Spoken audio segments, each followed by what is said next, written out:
नमस्कार, जय हिंद, वंदे मातरम। दोस्तों आप सभी का बहुत बहुत स्वागत है आपके अपने YouTube परिवार राजस्थान क्लासेस पर। देखिए दोस्तों, आज जो वीडियो रहने वाली है ये 101 से लेकर 130 तक अपन पढ़ लेंगे। इससे पहले 3 वीडियो पढ़ चुके हैं। 2000 प्रश्नों की सीरीज है दोस्तों, इसमें वेलकम है। जो भी भाई बहन इसमें अपना जो है बिल्कुल समय दे रहे हैं, बहुत बहुत धन्यवाद आपका कि आप 2000 प्रश्नों को बड़े शिद्दत के साथ पढ़ रहे हैं। तो दोस्तों देखिए, 2000 ही नहीं 2222 की यह जो सीरीज रहेगी, जिस दिन 2222 जो क्वेश्चन कंप्लीट होंगे ना, उस दिन आपको बताना है सर मैंने 1 से लेकर 2222 क्वेश्चन जो है कंप्लीट देखे हैं। बिल्कुल जरूर बताइएगा और मैं कमेंट में ध्यान रखूंगा कौन कौन क्या कमेंट करे, स्टार्ट से लेकर लास्ट तक कौन बने रहते हैं।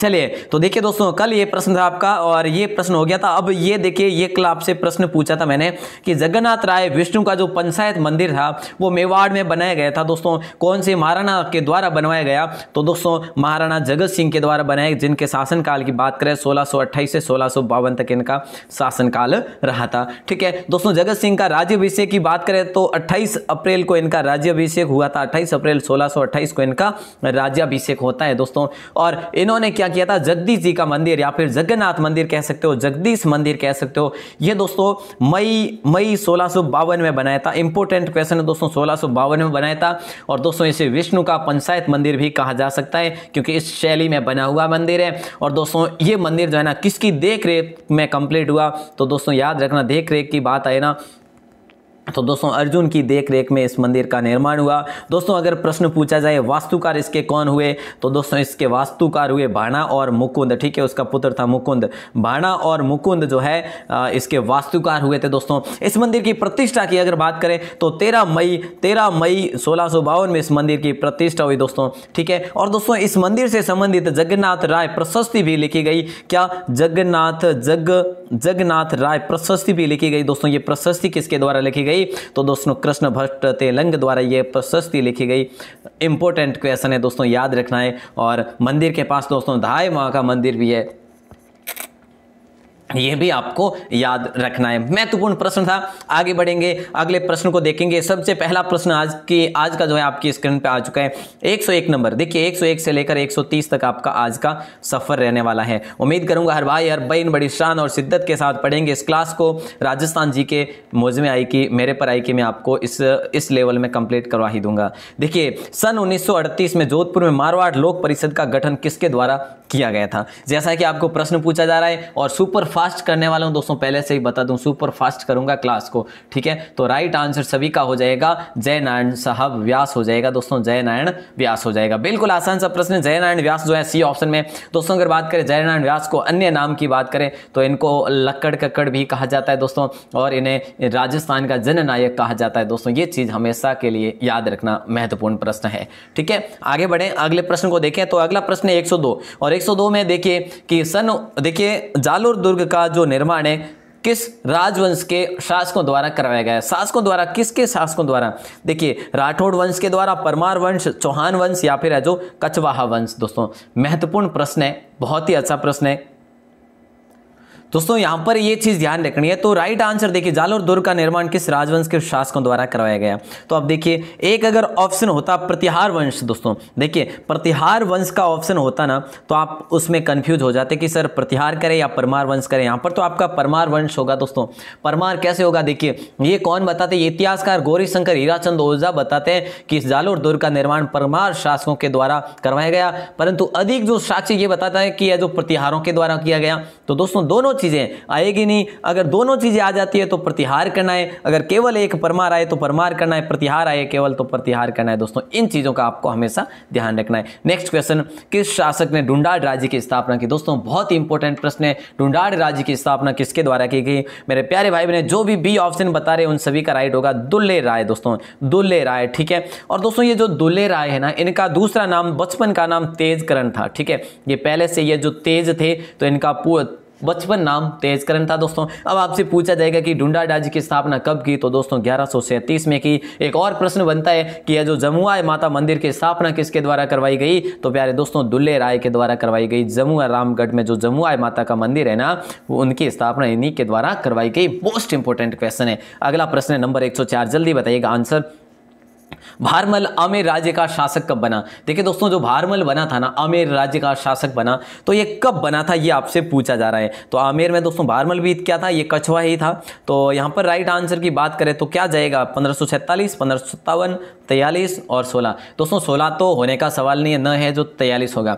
राइट आंसर 47 होगा दोस्तों, ए ऑप्शन। ठीक है, अब आपसे पूछा जाएगा कि भारमल का जो राज्य रहा था ना, शासन काल रहा था, कब से कब तक रहा? तो दोस्तों 1547 से 1573 तक इनका शासनकाल रहा था। इनके बारे में दोस्तों बात करें तो इनका जो बचपन या फिर इनका पूरा नाम जो था और नाम था, जो बिहारी मल के नाम से भी इन्हें जाना जाता है, बिहारी मल। दोस्तों भारमल से संबंधित अपन बहुत सारी कल जानकारी पढ़ चुके हैं, लेकिन आज भी कुछ जो ऐसे तथ्य आने वाले हैं जो कि बहुत ही इंपॉर्टेंट है। ये लो साहब, अमीर उल उमरा की उपाधि किसे दी गई थी? अब यहाँ पर ये प्रश्न बना है ना, तो उम्मीद करूंगा हर भाई सही आंसर बताएंगे। चारों के चारों जो है ना, यहाँ पर तीनों जो है ना, ये तीनों जो क्या है, ये कछवा शासक है दोस्तों। ठीक है, तो राइट आंसर अगर हम बात करें तो हो जाएगा आपका भारमल दोस्तों, बिहारी मल हो जाएगा, बिहारी मल दोस्तों। बिहारी मल को अमीर उल उमरा की उपाधि दी गई थी, किसके द्वारा दी गई? तो मुगल शासक या सम्राट कह सकते हो, अकबर के द्वारा दी गई दोस्तों।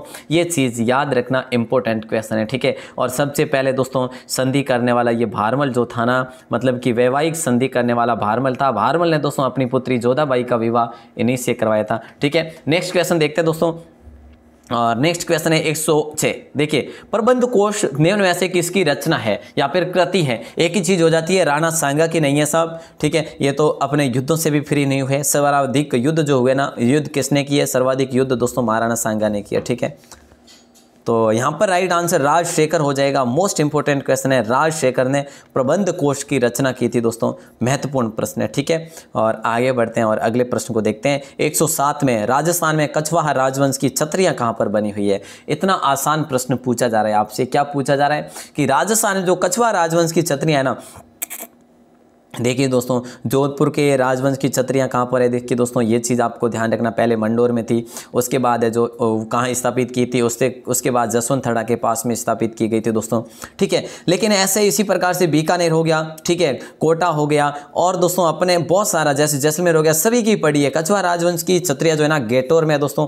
गेटोर जो है आपका जयपुर है, सभी को पता है। गेटोर की छत्रियां कहाँ पर है दोस्तों? ऐसा एक प्रश्न बनता है तो आपका ये जयपुर हो ही जाएगा। नेक्स्ट क्वेश्चन, भील आंदोलन से संबंधित क्षेत्र कौन सा है? ध्यान देंगे, 108 नंबर क्वेश्चन है, 2222 तक पहुंचना है मेरे साथियों, तो जल्दी से है जो बिल्कुल आंसर दीजिएगा। भील आंदोलन से संबंधित क्षेत्र सिरोही होगा, बांसवाड़ा होगा, उदयपुर होगा, या फिर उपरोक्त सभी होगा? तो हम लॉक उपरोक्त सभी को करेंगे, क्योंकि देखिए अगर देखिए बांसवाड़ा और उदयपुर है तो सिरोही भी था दोस्तों। देखिए जैसे कि तेजावत के आंदोलन थे, मोतीलाल तेजावत के, और इनसे सर्वाधिक हुआ वो हुआ गोविंद गिरी का आंदोलन, गोविंद गुरु का आंदोलन या गिरी का। ठीक है, तो दोस्तों इन्होंने जो है प्रभावित किया इन क्षेत्रों को, यहाँ पर इन्होंने आंदोलन चलाए। मोस्ट इंपोर्टेंट क्वेश्चन है। अगला प्रश्न, मेवाड़ राज्य के बिजोलिया ठिकाने का संस्थापक जो था वो कौन था? जल्दी आंसर बनेगा। मेवाड़ राज्य के बिजोलिया ठिकाने का जो संस्थापक था ना, जमनालाल बजाज, अशोक परमार, राणा जार सिंह, या इनमें से कोई नहीं? यहाँ पर मैं लॉक करवा दूं दोस्तों आपको, सही आंसर जो है ना, देखिए मेवाड़ राज्य में आता था बिजोलिया ठिकाना। सबसे पहले बिजोलिया ठिकाने का जो संस्थापक माना जाता है, अशोक परमार माना जाता है दोस्तों। ये चीज याद रख लेना। ठीक है, महत्वपूर्ण प्रश्न है। आगे बढ़ेंगे और अगले प्रश्न को देखेंगे। अगला प्रश्न है, दुर्गादास राठौड़ ने किस मुगल शासक के खिलाफ विद्रोह किया था? किसके लिए किया दोस्तों? मैं आपको एक चीज़ यहाँ पर क्लियर करवा लूँ, अजीत सिंह के लिए विद्रोह किया दोस्तों। ठीक है, और अजीत सिंह जो है बाल्यावस्था में थे, छोटे थे, इनकी रक्षा की इन्होंने। ठीक है, ये इनको मेवाड़ लेके गए। ठीक है, और दोस्तों फिर वहाँ से वापस लेकर आए और इनको जो है राजा बनाया गया। तो दोस्तों ये पूरा का पूरा जो है ना, ये दुर्गादास राठौड़ को श्रेय जाता है। ठीक है, दुर्गादास राठौड़ को दोस्तों और क्या क्या कहा जाता है? मारवाड़ का यूलिसेज कहा जाता है प्यारे दोस्तों, मारवाड़ का यूलिसेज। अब आपसे पूछा जाए कि दुर्गादास राठौड़ जो है, इनका जन्म कब होता है? तो दोस्तों 1638 में इनका जन्म होता है, मतलब कि 13 अगस्त को। ठीक है, 13 अगस्त 1638 में इनका जन्म होता है। लेकिन याद रखना, इस प्रश्न का सही आंसर सी ऑप्शन होगा। औरंगजेब के खिलाफ जो है इन्होंने किया था ये विद्रोह दोस्तों। देखिए सबसे पहले तो इन्होंने कहा था औरंगजेब से कि भाई अजय सिंह जो है अब ये बड़े हो गए, इनको राजा बनाया जाए, जोधपुर का प्रशासक बनाया जाए। लेकिन औरंगजेब ने बात टाल दी थी कि भाई ये अभी छोटे हैं और बाद में जो है इनको बना लिया जाएगा जब ये वयस्क हो जाएंगे। देखिए दोस्तों उस समय बात ऐसी है फिर है जो औरंगजेब ने इस बात को टाल दिया, फिर ये दुर्गादास जो है यहाँ से इनको निकाल देते हैं, फिर सिरोही कुछ दिन के लिए सिरोही में रखते हैं, सिरोही से है जो मेवाड़ चले जाते हैं, मेवाड़ में ये रहने के बाद फिर वापस जो है जोधपुर पर अधिकार करते हैं। Next question 111। देखिए दोस्तों, दुर्गादास राठौड़ का संबंध किस राज्य से है? दुर्गादास जो राठौड़ है, दुर्गादास राठौड़ का संबंध कौन से राज्य से, ऐसा प्रश्न किया जा रहा है। कोटा राज्य, मारवाड़ राज्य, मेवाड़ राज्य, आमेर राज्य। बहुत ही आसान है दोस्तों, इन्हें मारवाड़ का यूलिसेज कहा जाता है, इन्हें मारवाड़ का दोस्तों अणबिंदिया मोती कहा जाता है, मारवाड़ का अणबिंदिया मोती भी कहा जाता है। तो मोस्ट क्वेश्चन था ये, है ना। और दोस्तों इनके बारे में अगर बात करें तो इनकी जो छतरी बनी हुई है ना, छतरी कहाँ पर बनी हुई दोस्तों? शिप्रा नदी के किनारे छतरी बनी हुई है। मोस्ट इंपॉर्टेंट क्वेश्चन है दोस्तों, ठीक है ना। और आगे बढ़ेंगे और अगले प्रश्न को देखते हैं। अगला प्रश्न देखें तो मुगलों ने सर्वप्रथम वैवाहिक संबंध, लेकिन दोस्तों एक चीज़ और भी है, अजीत सिंह को कान का कच्चा राजा कहा जाता है, क्योंकि अजीत सिंह ने इधर उधर की बातों से है जो भ्रमित होकर दुर्गादास को यहाँ से मारवाड़ से निकाल लिया था, फिर ये मेवाड़ में चले गए थे, मेवाड़ के चरण में, वहां से फिर है जो ये बिल्कुल दोस्तों ये चीज़ है जो आपको ध्यान रखनी है। मुगलों ने सर्वप्रथम वैवाहिक संबंध बनाए थे किससे? कोटा से, आमेर से, सिरोही से, जोधपुर से। तो देखिए यहाँ पर अगर बात करें ना, बहुत ही आसान सा प्रश्न है दोस्तों। अगर शासक का पूछा जाए तो आप भारमल कर ही लेते, मुझे पता है कि सर ये तो बिहारी मल है, बिहारी जो है ये जो है इसने कहा था ये वाला जो है ना सर्वप्रथम वैवाहिक संबंध बनाए थे। दोस्तों भारमल ने अकबर से अपनी पुत्री जोधाबाई का विवाह करवाया था, ठीक है। कब की बात है? 1562 की बात है। नेक्स्ट क्वेश्चन आपकी स्क्रीन पे है, जैसलमेर में स्थित क्या है? आप बोलेंगे सर बहुत ही आसान प्रश्न है ये तो, लेकिन दोस्तों यहाँ पर आपको 10 से 15 क्वेश्चन ऐसे मिलेंगे जो नए मिलने वाले हैं। बहुत ही अच्छे क्वेश्चन है, मतलब कि उसकी प्रकृति जो है ना प्रश्नों की वो अलग ही है, कुछ लेवल ही अलग है। जैसलमेर में स्थित है पटों की हवेली, सोनार का किला, नथमल की हवेली, उपरोक्त सभी। तो लॉक कर दो साहब उपरोक्त सभी। यहाँ पर सालिम सिंह की हवेली भी है दोस्तों, एक सालिम सिंह की हवेली भी है, ठीक है। सालिम सिंह कौन था? वहाँ का प्रधानमंत्री था, इसके द्वारा निर्माण करवाया गया था दोस्तों। तो बारीकी से जो हवेलियाँ बनी हुई ना दोस्तों, बारीकी से और झरोकों सहित जो हवेलियाँ है ना, वो जैसलमेर की हवेलियाँ प्रसिद्ध है, इसीलिए जैसलमेर को हवेलियों का नगर कहा जाता है, हवेलियों का शहर कहा जाता है। नेक्स्ट क्वेश्चन आपकी स्क्रीन पर, जल्दी जल्दी बताइएगा। देखिए निम्न में से कौन से जो है राजस्थान के क्रांतिकारी है? इनमें से राजस्थान के क्रांतिकारी कौन है? मदन लाल ढींगरा, श्याम जी कृष्ण वर्मा, राम नारायण चौधरी या उपरोक्त सभी। तो इसको लॉक कर दीजिएगा दोस्तों, मोस्ट क्वेश्चन है। और डी ऑप्शन को लॉक करेंगे कि मदन लाल ढींगरा भी थे, श्याम जी कृष्ण वर्मा भी थे और राम नारायण चौधरी भी थे, ठीक है। तो इन सभी का लॉक हो जाएगा डी ऑप्शन। बहुत बढ़िया। जयपुर के मान सिंह की मृत्यु कब हो जाती है दोस्तों? ये आपको बताना है। जो मान सिंह हुए थे जयपुर के आमेर के शासक, कछवा शासक दोस्तों, जिसकी बात करें तो इन्होंने काफ़ी अभियान चलाए थे। अहमदनगर अभियान में इनकी मृत्यु हो गई थी। बिहार का इनको नियुक्त किया था दोस्तों अकबर जो है, अकबर के द्वारा इनको क्या किया गया था? सूबेदार नियुक्त किया गया था उड़ीसा में, बिहार में, ठीक है।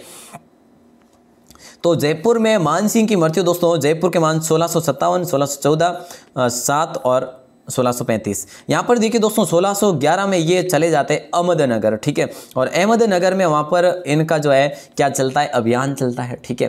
तो 1614 को है जो इनकी मृत्यु हो जाती है दोस्तों, और एलिचपुर गांव में होती है, ठीक है। एलिचपुर गांव में इनकी मृत्यु हो जाती है। मोस्ट इंपोर्टेंट क्वेश्चन है। आगे बढ़ेंगे, अगले प्रश्न को देखें तो किसे शाकंभरी के चौहान शासकों का आदि पुरुष माना जाता है? अब यहाँ पर जो है ना ऑप्शन ही आपके लिए कुछ गलत है दोस्तों। अगर ऑप्शन आपको दे दिया होता ना कि बीसल देव को कहा जाता है या फिर बीसल देव हो जाएगा, यहाँ पर अजय पाल मैं आपको लिख दूं दोस्तों, अजय राज सॉरी, तो आपको जरूर कंफ्यूजन होती है दोस्तों कि किसी शाकंभरी के चौहानों का जो है, शाकंभरी के चौहान शासकों का जो है आदि पुरुष या फिर मूल पुरुष माना जाता है। तो दोस्तों याद रखना ये वासुदेव हो जाएगा दोस्तों, ठीक है। क्या हो जाएगा? वासुदेव। मोस्ट इंपोर्टेंट क्वेश्चन है दोस्तों। और इनका जो मुख्य जो स्थान कहलाता था ना, वो सपाद लक्ष्य कहलाता था दोस्तों, सपाद लक्ष्य। एक इंपॉर्टेंट क्वेश्चन है, इसको भी आप लॉक कर लेना। किस जिले में भीकमपुर का दुर्ग है दोस्तों? अब इसमें जो है ना राइट आंसर की बात आ जाती है, तो आप सभी मिलके बताएंगे, जल्दी बताएंगे किस जिले में भीकमपुर का दुर्ग है। भीकमपुर दुर्ग के नाम से कौन से जो है जिले में है ये? पाली में, झालावाड़ में, बूंदी या फिर उदयपुर? दोस्तों एक चीज़ क्लियर कर लो, झालावाड़ में जो है ना, झालावाड़ में झालावंशी वंश हुआ था, ठीक है। झालावंशी रियासत थी एक तरह की, ठीक है। तो दोस्तों यहाँ पर झालावाड़ हो जाएगा। भीकमपुर का जो दुर्ग था ये बी ऑप्शन सभी का राइट है। Okay clear. अगला है 118 और 18 में ये है कि आहड़ में किस राजवंश के शासकों की छत्रियां बनी हुई है? दोस्तों देखिए आहड़ कहाँ पर है? आहड़ उदयपुर में है, ठीक है सर। आहड़ दोस्तों एक और क्या है, आहड़, ये आहड़ जो है ना ये सभ्यता स्थल भी है आहड़ दोस्तों, इंपॉर्टेंट क्वेश्चन है। अब यहाँ पर अगर हम बात करें कि आहड़ में किस राजवंश के शासकों की छत्रियां हैं, तो चौहान होगा, राठौड़ होगा, सिसोदिया होगा या फिर कछवा होगा। तो दोस्तों सभी का राइट आंसर हो जाएगा सिसोदिया। दोस्तों आपको पता हो तो यहाँ पर सिसोदिया राजवंश का जो है ना आहड़ में राजवंश के शासकों की छत्रियां, और सबसे पहली जो छतरी बनी थी ना वो जो है ना वो छतरी बनी थी अमर सिंह प्रथम की दोस्तों, अमर सिंह प्रथम की छतरी बनी थी, आप सभी को याद रखना है। महासतियों में, मेवाड़ के महासतियों में अमर सिंह महाराणा अमर सिंह की सबसे पहली छतरी बनी। और दोस्तों आहड़ का उत्खनन, आहड़ सभ्यता का उत्खनन कब होता है दोस्तों? सबसे पहले दोस्तों उत्खनन सबसे पहले उत्खनन दोस्तों कब होता है, सभी को पता है ना, 1954 में होता है। ये क्वेश्चन मैं आपको कल करवा चुका हूँ। नेक्स्ट क्वेश्चन 119 पे ध्यान देंगे। मेवाड़ के महाराणा की 1857 ईस्वी के विद्रोह में अंग्रेजों के प्रति क्या नीति थी? ऐसे प्रश्न बनेंगे दोस्तों। देखिए मेवाड़ के महाराणा के 1857 के विद्रोह में जो अंग्रेजों के प्रति जो नीति थी ना वो अंग्रेजों से संधि करना थी या फिर अंग्रेजी सरकार का सहयोग करना? जी हाँ बिल्कुल, बी ऑप्शन सही आंसर होगा, अंग्रेजी सरकार का सहयोग करना होगा दोस्तों। ठीक है, इनकी नीति ये थी। और इन्होंने फिर भीम सिंह ने दोस्तों यहाँ पर संधि भी कर ली थी। संधि की अगर बात आती है कि भाई संधि कब की थी, तो दोस्तों 1818 में संधि की थी।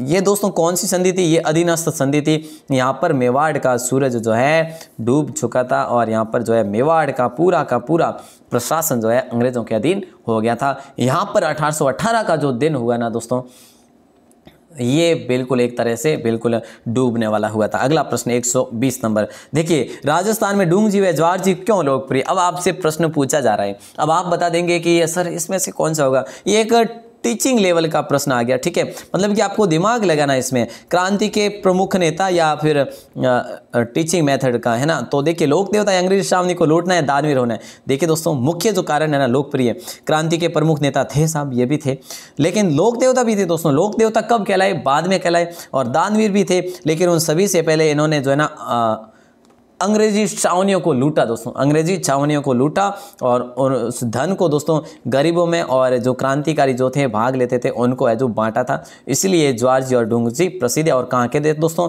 ये सीकर से, शेखावाटी क्षेत्र से संबंधित थे। मोस्ट क्वेश्चन था। अगला प्रश्न है नसीराबाद छावनी में विद्रोह के बाद सैनिक कहाँ के लिए रवाना हुए?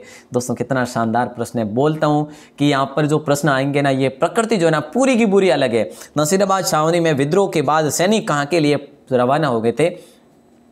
तो सबसे पहले विद्रोह की बात करें तो दोस्तों नसीराबाद में अपना विद्रोह होता है। कब होता है दोस्तों? ये डेट आप सभी को पता होगी कि 28 मई को होता है। ठीक है, और पूरे भारत में सबसे पहले दोस्तों 10 मई मेरठ से होता है, ये भी आप सभी को पता होना चाहिए। नसीराबाद 28 मई से दोस्तों। और ये डेट से पहले क्यों होता है दोस्तों? देखिए ये जो है ना यहाँ पर छर भी लगे कारतूसों का प्रयोग करना अंग्रेजी सरकार द्वारा, इसीलिए जो है ये हुआ था पहले, समय से पहले। तो यहाँ पर राइट आंसर दोस्तों दिल्ली की ओर कूच कर गए थे। यहाँ से 1857 में नसीराबाद की जो छावनी पर विद्रोह किया, उसके बाद जो है दिल्ली की ओर ये कूच कर गए थे। नेक्स्ट क्वेश्चन आपकी स्क्रीन पे आ चुका है, जल्दी बताइएगा।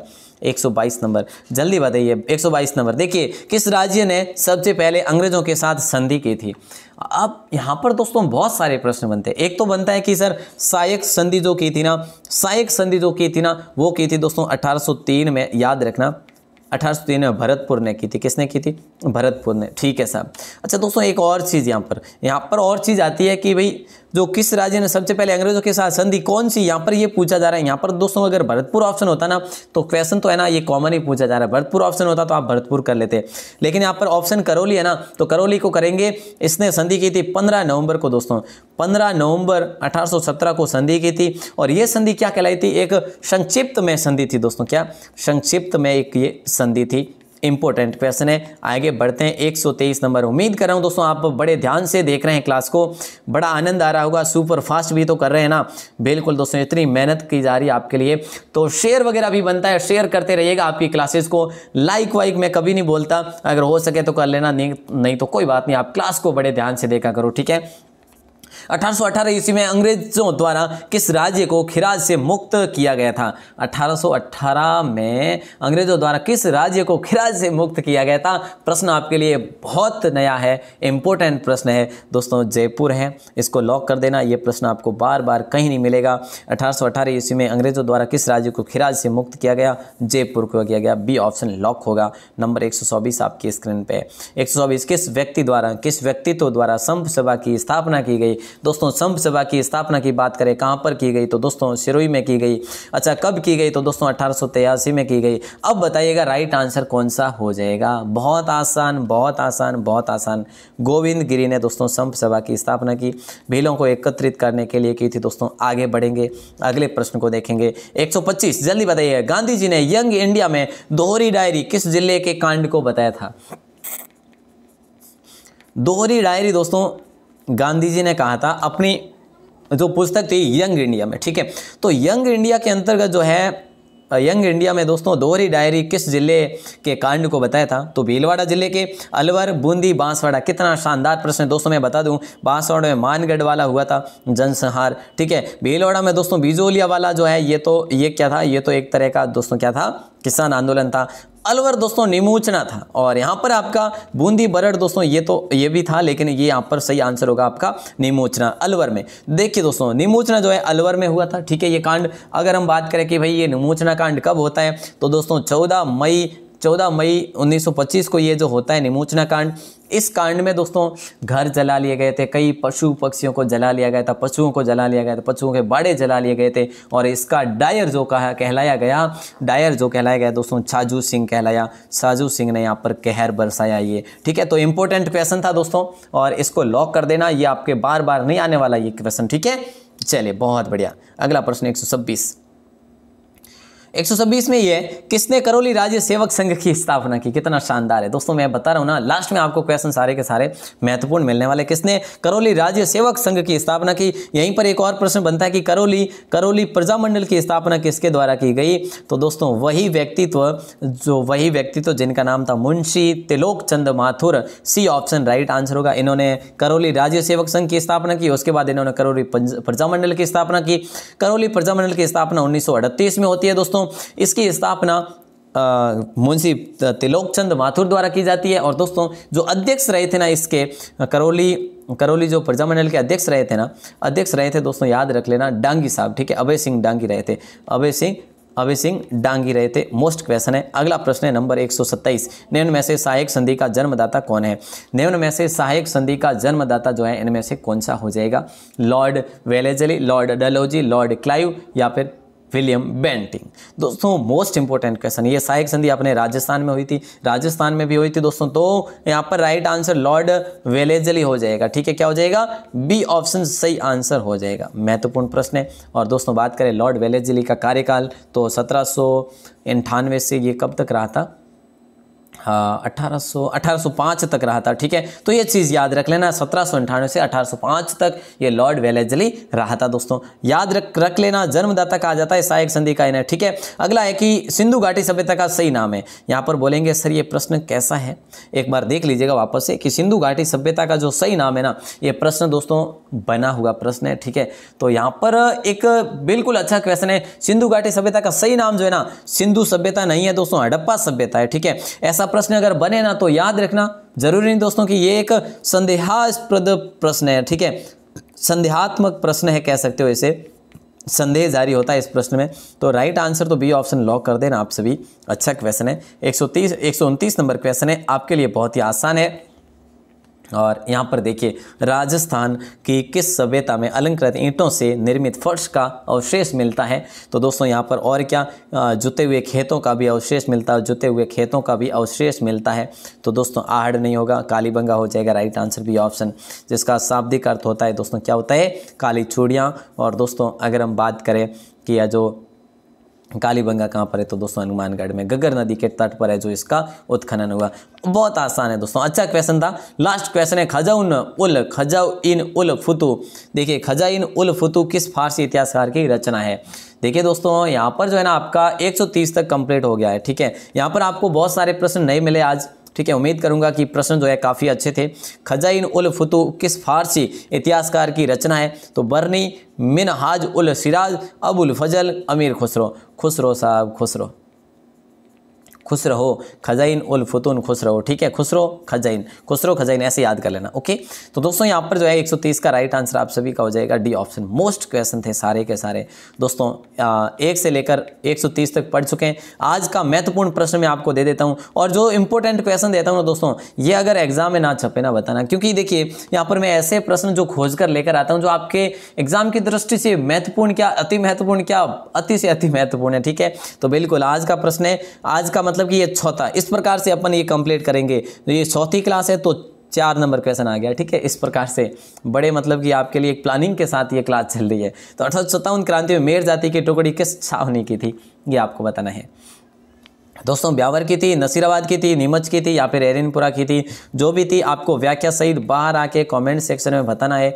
यहाँ पर बताएंगे तो मुझे कमेंट नहीं दिख रहे हैं, लेकिन वो आपके लिए वैल्यूएबल नहीं रहेंगे जितने कि आप बाहर आके बताएंगे। जल्दी बताइएगा बाहर आके। और दोस्तों उम्मीद करूँगा क्लास आपको अच्छी लगी, आशा करूँगा क्लास आपको अच्छी लगी हो तो लाइक वाइक कर लेना, नहीं तो कोई बात नहीं। टेलीग्राम पे अगर आप नहीं हैं तो टेलीग्राम को ज्वाइन कर लो, लिंक जो है डिस्क्रिप्शन में दे रखा है दोस्तों। अगर आप यहाँ से ज्वाइन नहीं कर पाते तो कोई बात नहीं, यहाँ पर मैसेज कर लेना इस नंबर पर। क्या मैसेज करेंगे, व्हाट्सएप मैसेज करेंगे, अपना नाम और जिला लिखेंगे, आपको ज्वाइन करवा लिया जाएगा, ठीक है। तो ये व्हाट्सएप नंबर है, कॉल वॉल नहीं करेंगे। तो दोस्तों आप सभी का आभार, धन्यवाद। अपना विश्वास ने इसी प्रकार बनाए रखेंगे तो आपके लिए भाई साहब बेहतरीन कंटेंट है जो आता रहेगा। अब इसके बाद 8:40 पर क्लास आएगी दोस्तों, सभी को तैयार रहना। लोक देवता टॉपिक जो है 2 आपका आज कंप्लीट हो जाएगा, और लोक देवता टॉपिक भी अपन बड़े शानदार तरीके से कंप्लीट करने वाले हैं, ठीक है। आभार, धन्यवाद।